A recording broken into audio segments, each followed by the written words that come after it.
We start in Brussels, where Hungary's prime minister has used his veto to block 50 billion euros in aid for Ukraine.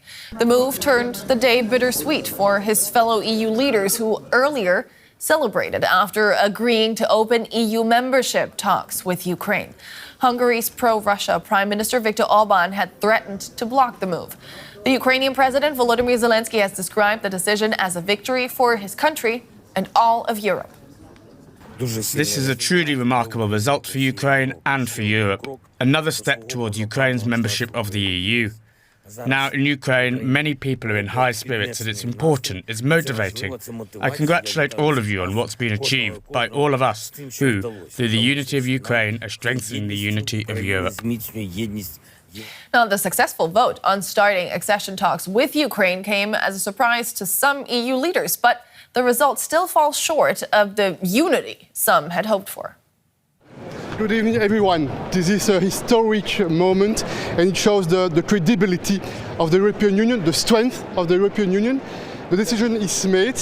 We open negotiations with Ukraine and with Moldova. Only a couple of hours after the beginning of the summit, the leaders found an agreement. The decision came as something of a surprise, also for the leaders themselves. We've had a breakthrough, perhaps, certainly quicker than any of us expected. At the summit in Brussels, the EU heads of government also stressed the geopolitical importance of their decision. It's also a very important message to Moscow. Even in difficult times, we are on the side of the Ukrainians and the unity of the European Union. A lot of talking has happened around that. We are on the side of the Ukrainians. But what about EU unity? One of the leaders was deliberately not inside the room when the decision was taken. Hungarian Prime Minister Viktor Orbán. For weeks, he threatened to block the decision. In the end, he abstained. This was not the only veto on Viktor Orbán's list. The EU Commission wants an extra 50 billion euros in the budget up to 2027 to help Ukraine. All leaders have to approve it.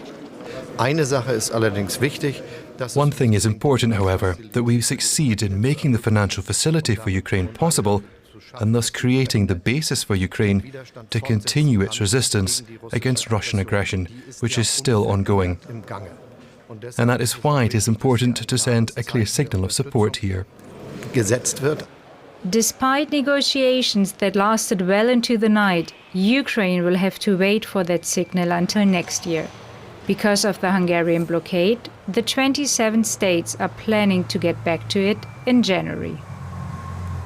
And for more, I'm joined now by DW correspondent Rosie Burchard, who's been following the summit in Brussels very closely for us. Rosie, let's start with the good news for Ukraine, a green light for accession talks. But what does that all mean in practice? Well, when Ukrainians wake up this morning, they will be officially one step closer to joining this European Union. And I think you really can't underestimate the political importance of that. We heard that welcome from Ukrainian President Volodymyr Zelensky.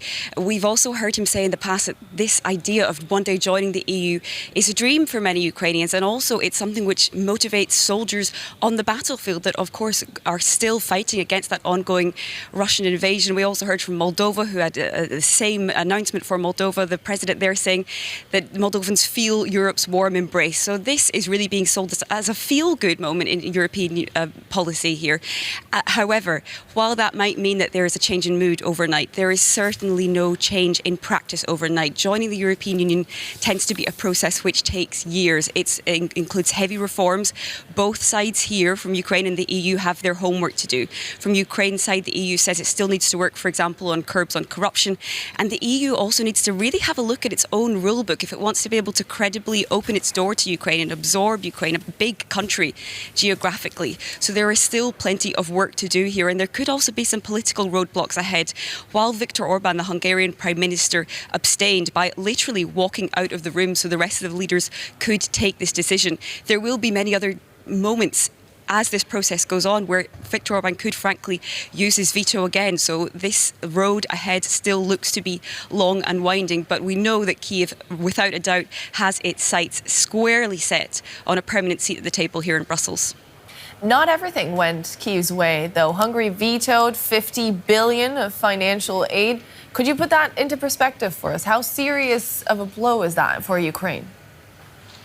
Yeah, if there was a step toward a dream come true here in Brussels, there were also disappointments for Ukraine, because Hungarian Prime Minister Viktor Orban did indeed veto that plan to move forward with 50 billion euros in long-term extra funding for Ukraine. Now, it's important to note that the leaders say they will come back to this already perhaps next month, and there is money still flowing to Ukraine in the meantime. So this is not, again, no kind of big overnight practical change here.